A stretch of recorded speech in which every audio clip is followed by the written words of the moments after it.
On July the 4th, we are told that we're going to be able to start going out more. We're going to be able to go to the hairdresser. Don't think we're able to go to the beautician yet, but there are going to be more shops that are open, and we can go to the pub, which I know is going to actually appeal to a lot of people. But I'm just wondering how you feel about that. Do you really want to do that? I mean, I know there's hundreds of people who will, because Bournemouth Beach was an example when you could see just everybody started going to the beach and sitting on top of each other, and who even thought of social distancing when everybody was that sandwiched together. But it seemed that everybody lost control and fear went to the wind, and nobody was really very interested in that. So therefore, is it something that you want to do? Or are you of the situation where you're the kind of person who's become a little bit more, dare I say it, institutionalized? You're comfortable at home, you don't really want to go out, you don't necessarily want to put your makeup and do your hair and everything else that goes with that. And maybe you've lost a little bit of confidence in yourself in going out. I know that I got in the car the other day, my car needed to have an MOT, and so I got into the car the other day to drive to the garage. Well, it wasn't automatic pilot. Why not? I've been driving for countless years. It wasn't automatic pilot. I actually had to think to myself, what do I do?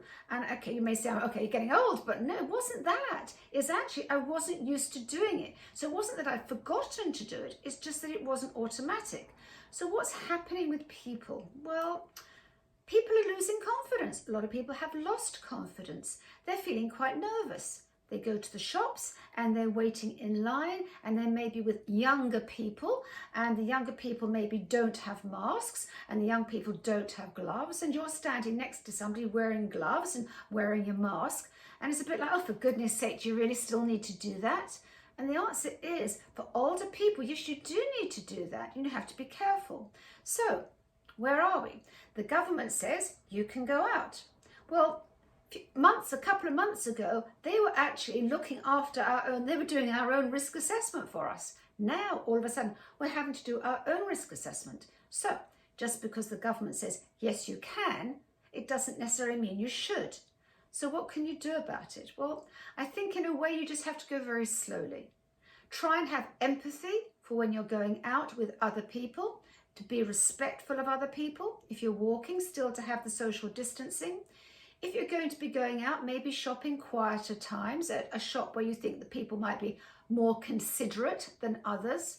You don't know who's going to be in the queue, but maybe if you go to a shop where they're nicer and more considerate, you tend to go there. And really, it's small steps along the way. It's small steps to get you back into a different normal again. We went out from where we were, the busy, the rush. We've come back then into a time where we've had to pause and reflect. And now we're in a situation where you can go out again. But I'm going to say to you, think before you go. Is it where you want to go? Is it the right time for you? Is it what you want to do? And don't be pushed into doing anything. Don't let your kids or friends say, oh, come on, go, just go. If it's not right for you and you don't want to do it, then I'm going to say a simple thing. Don't do it. And if it's not the right time, then really realistically, maybe it's not the right time. You'll know when it is the right time. You'll know when you feel comfortable. You'll know when you want to start going out. I'm going to say simple things. Take small steps along the way. Go slowly, one step at a time. There's going to be a new normal again. Go with that new normal. And if you're of the younger generation, please be thoughtful and have empathy with people of the older generation, because they may not be quick, fast as much as you are. And yes, they may be wearing a mask and you may not be. What I'm going to say is be thoughtful, be kind, be caring, and be considerate. Bye for now.